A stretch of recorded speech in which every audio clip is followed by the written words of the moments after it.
Tita, hindi pa ho ako nakakabawi sa mga nagawa niyong tulong para sa akin. Tita, kailangan niyo hong lumaban. Dahil kailangan ka pa namin. Ako na lang ang magbabantay kay Mama. Mas matutuwa ang Tita Matilda pag nalaman niyang marami nagbabantay sa kanya. Adi ako na lang uuwi. Tal inaatake na ako ng migraine ko. Hindi ka naman magugulo, madam. Bibisita ka lang, di ba? And besides, handa tayo. Kung andun si Anaconda, parating si Dragonessa. Tingnan mo nga naman. We're alone again, Mama. Paano yan? Good morning and goodbye. Jonas! Tulungan mo ako.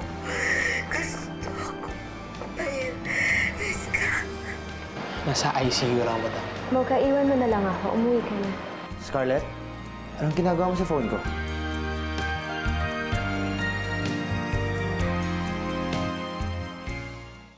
Ba't pinakikalaman mo yung phone ko? Meron kasi akong kailangang tawagan. Naiwan ko yung telepono ko. Tapos hindi ko naman kayo mahanap kaya hindi ako nakapagpaalam. Okay.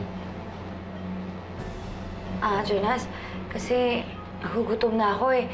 Baka naman pwedeng humingi ng pabor. Ibili mo naman ako ng makakain.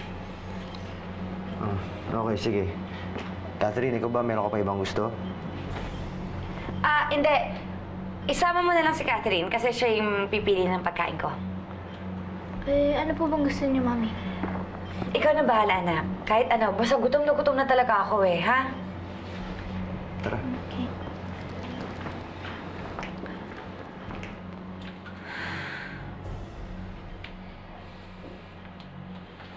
Kailangan mabura ko yung voice message na yun, ha? Kapag hindi ko nabura yun, bubuhayin talaga kita at pahihirapan kita ng todo. Kailangan mabura ko yun.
Mama Matilda,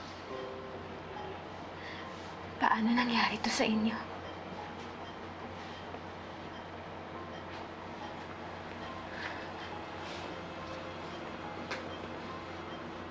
Ma'am, sabi niyo sa akin, gusto niyo akong makausap.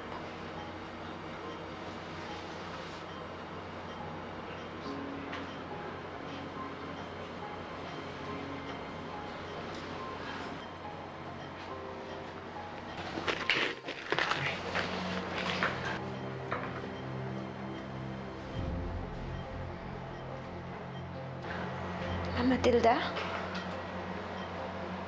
Mama Matilda? Mama Matilda? Mama Matilda, gising po kayo. Ma'am, si Isabel po to.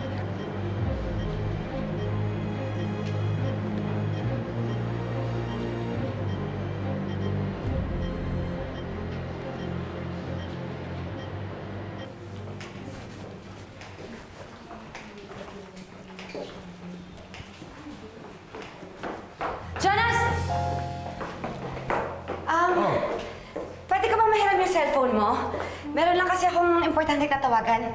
Client natin. Wala na akong battery. Hindi, okay lang yan. Sabi ko sa'yo, low-bat na ako. Mama Matilda, salamat sa Diyos. Gising kayo. Ma'am, ano pong gusto niyong sabihin sa akin? Ma'am, teka, tatawag lang ako ng nurse, ha?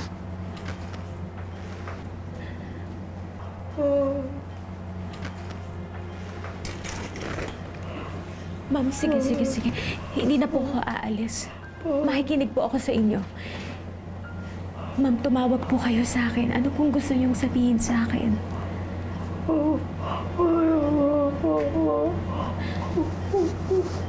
Ma'am? Ma'am, bakit po kayo nagkaganyan? Si Scarlett po bang ang may dahilan kung bakit po kayo inatake sa puso?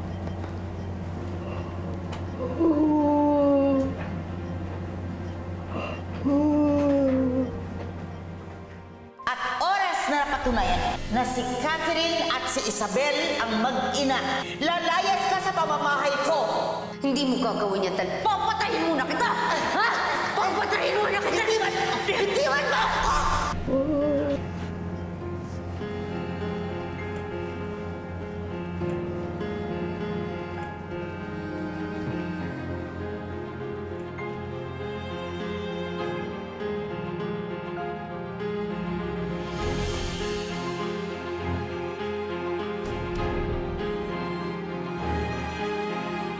Mami, I have a phone po. Hindi, okay na. Saan ba kayo pupunta? Bibili kami ng pagkain dyan lang sa may fast food sa labas. Alam niyo, meron akong coffee shop na alam. Medyo malayo nga lang. Doon banda. Mag-kotse lang kayo. Bili niyo naman ako ng pastries at saka coffee. Okay, sige. Tara. Bye, Mami. Ay. Sana tagalan niyo pa para hindi niyo na maabutan si Mama. Manda ka sa akin, matanda ka.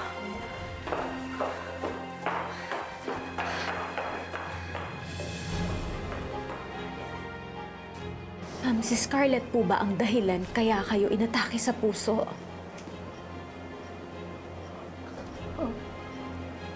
Ma'am, hindi ko po kayo maintindihan. Ma'am, ano pong gusto niyong sabihin sa akin? Gusto mong sabihin sa'yo ni Mama na patay ka sa akin. Ang kapal din ang mukha mong pumunta dito, no? Anong ginagawa mo dito? Anong gagawin mo kay Mama? Ha? Ha? Anong gagawin mo kay Mama? Huwag mo akong gawing salamin mo! Ikaw yung mamamatay tao! Hindi ako magtataka kung hindi dahil sa'yo kaya nagkaganyan si Ma'am Matilda! Kapal ng mukha mo. Lumabas ka dito. Anong gagawin mo kay Mama, ha? Alam niya ka, may masama kang balak sa kanya? Aray! Ha? May masama kang balak sa kanya? Ha? Aray! Kapal ng mukha mo? Kanina!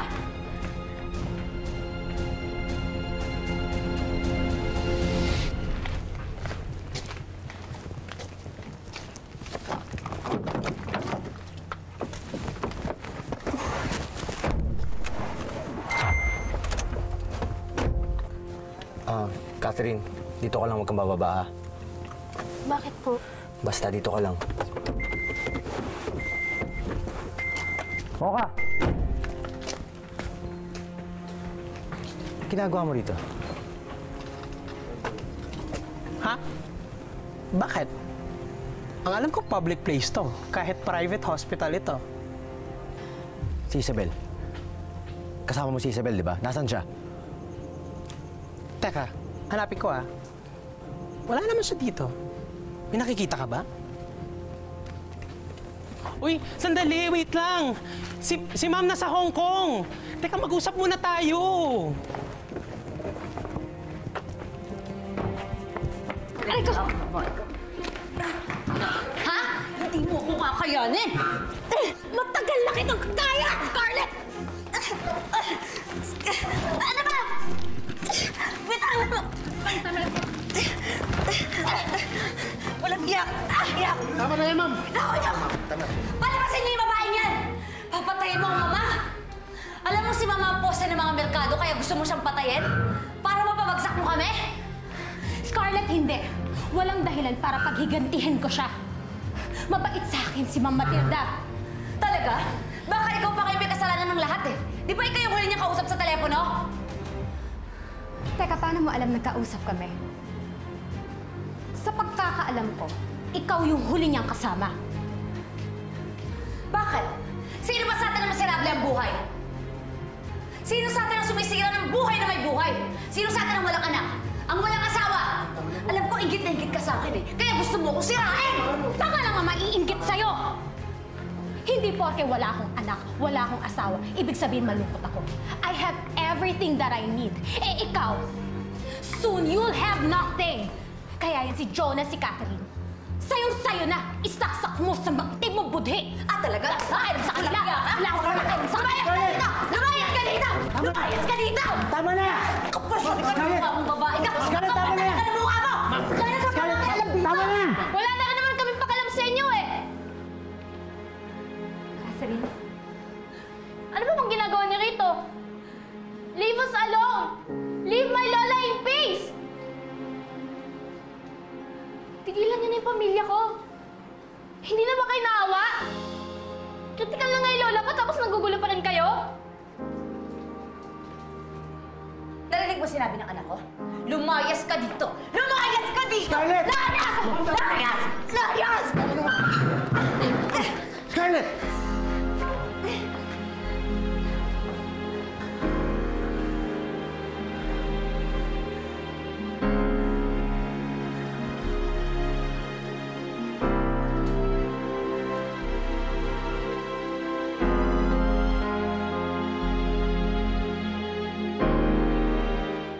Ikaw na nga itong may kasalanan. Ang kapal pa ng mukha mo pumunta dito.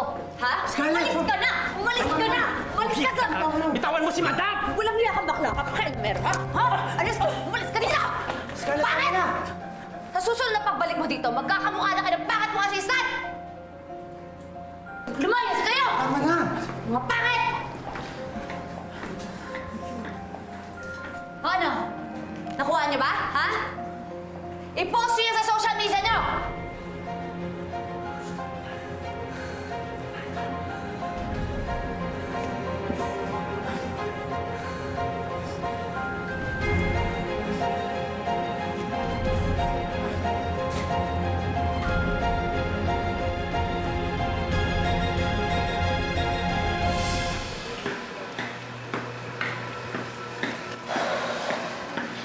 Dapat kasi hindi na ako pumunta dito eh. Mali eh.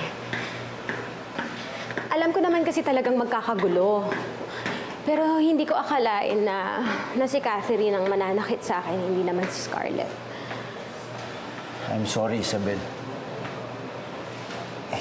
Hindi kita naipagtanggol kay Catherine. Hindi ko siya napigilan.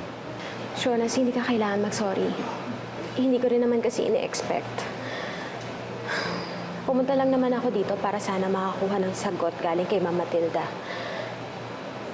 Anong sagot? Nung isang araw, tinawagan ako ni Mama Matilda. May sasabihin daw siya sa akin, pero hindi natuloy. Sasabihan na lang kita kapag magaling na si tita. Para makuha mo na yung sagot na hinihingi mo. Salamat, Jonas. Ingatan mo nga pala yung tita mo. Lalong-lalo na kay Scarlett. Kasi may kutob ako na may kinalaman si Scarlett sa nangyari sa kanya.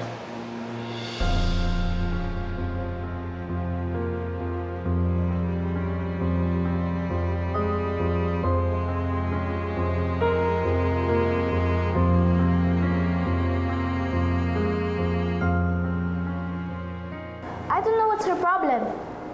Bakit po palagi niya lang tayo sinusundan tsaka ginugulo? What does she want? Ano pa ba? Eh di ikaw! Di na naman po ako bata para makuha niya.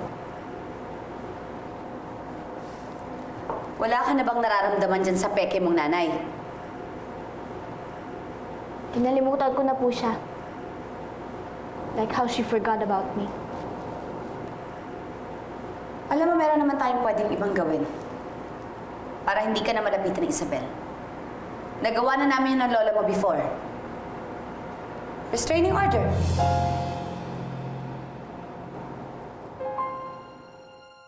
Restraining order?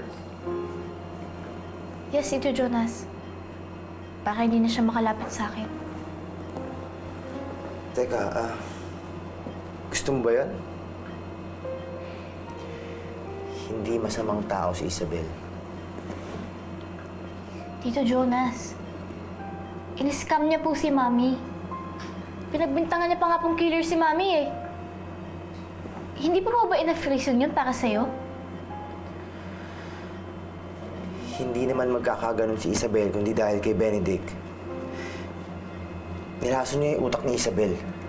No, Tito Jonas. Ginusto niya yon. Masamang tao na po siya kaya niya nagawa yung mga nagawa niya. Kaya nga iniwan niya po ako eh. Tapos hindi niya ako hinanap. Buti na lang pala. Nandito si Mami. Si Lola. At ikaw po. Hindi niyo ako iniwan.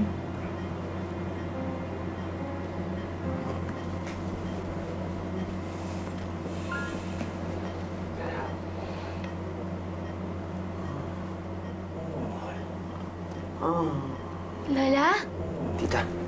Lola? Lola?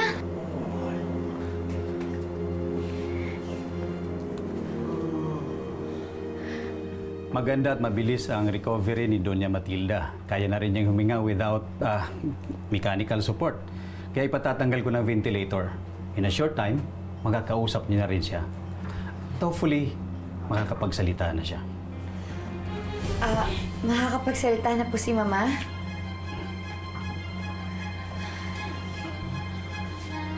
Patay.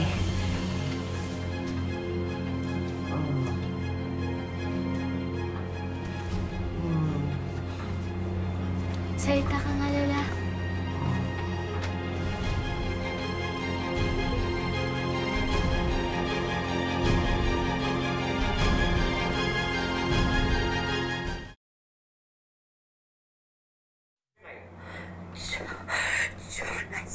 Jonas! Tulungan mo. Tulungan mo ako. Tita? Gusto ako patayin. Rizka. Tita? Ano bang gagawin ko? Doble-doble na yung problema ko. Malapit na makapagsalita si Mama. Tapos may voicemail pa sa cellphone ni Jonas. Diyos ko, ano bang gagawin ko? Paano ko makukuha yung cellphone ni Jonas? Tulungan mo ako. Tita?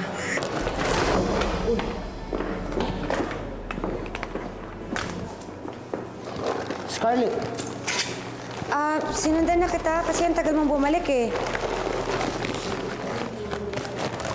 Sorry.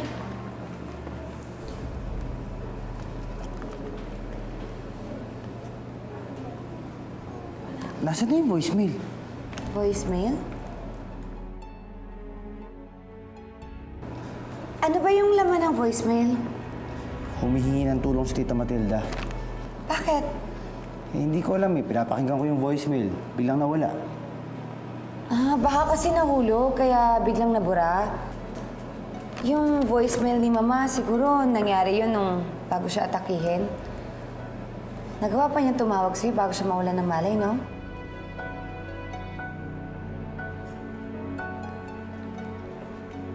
Buti nga ikaw, voicemail lang hinawala. Eh ako, feelings mo yung binura mo.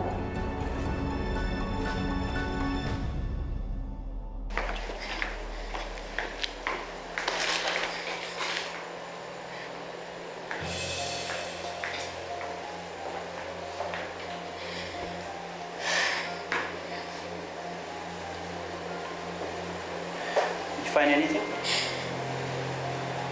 Wala eh. Although, Di ba ikaw yung huli niya kausap sa telepono? teka, paano mo alam nagkausap kami? Sa pagkakaalam ko, ikaw yung huli niyang kasama. Paano nalaman ni Scarlett na nag-usap kami ni Ma'am Matilda? Alam ko na. Alam ko na. Ang sagot na kay Ma'am Matilda. Kailangan makausap ko si Ma'am Matilda. Kailangan magising na siya.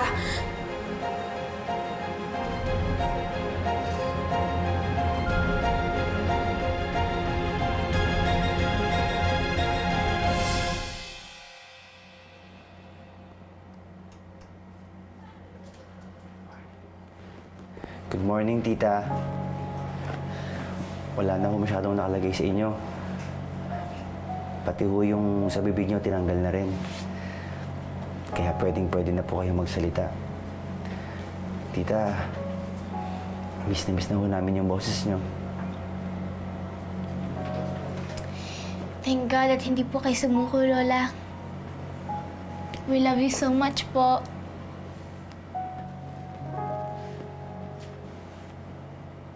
Oh, Lola? Ay, Tito Jonas, gising na si Lola. Sige, tita. Teka lang tawag ko ng nurse. Tita.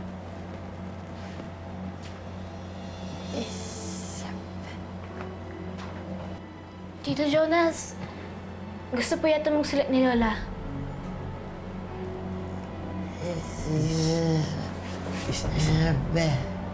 Si Isabel.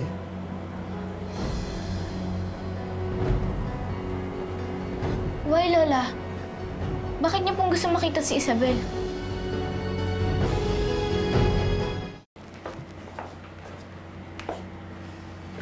Mama? Gising na si Mama? Oo, Mami. Gising na po si Lola.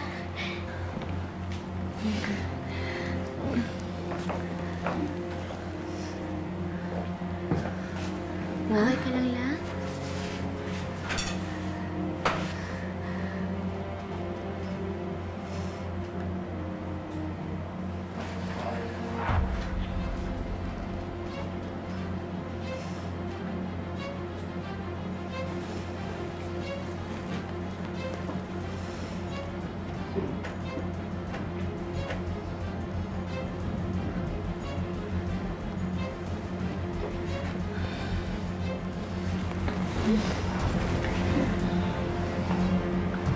Gutom ka po ba, Lola?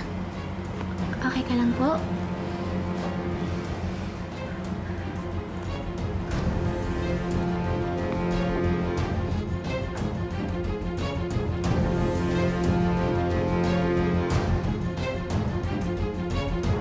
May naghahanap po kay Ma'am Isa. Si Sir Jonas po. Jaime, kunin mo nga yung bag ko. Tignan ko nga kung hanggang saan ang tigas ng ulo mo. buka mo yung bunganga mo. Buka! Hindi niya naman basta-basta isusulat yung pangalan ni Isabel ng walang dahilan. Malamang importante yun. Kaya tinawagan ko si Isabel. Ano ginagawa niyo dito? Kakausapin ko si Mama Matilda. Umalis na kayo! Ma'am! Ma'am, si Ma'am Matilda! Mama Matilda! Tumawag ka ng doktor! Mama Matilda! Mama Matilda! Mama Matilda! Mama Matilda! Anong ginawa mo kay Mama